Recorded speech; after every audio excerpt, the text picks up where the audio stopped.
తండ్రుల యొక్క రక్తం ప్రవహిస్తుంది. తప్పకుండా ప్రతి పాత ఇప్పుడు అక్కడ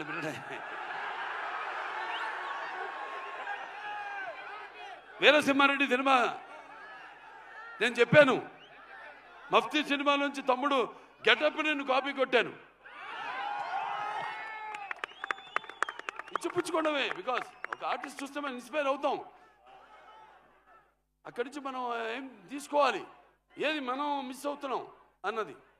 ఇలా ఇచ్చిపుచ్చుకోవడాలు అందరి వల్ల కాదు, మా ఇద్దరికి అది కుదిరింది, మాకిద్దరికి. సో అయినా మరొకసారి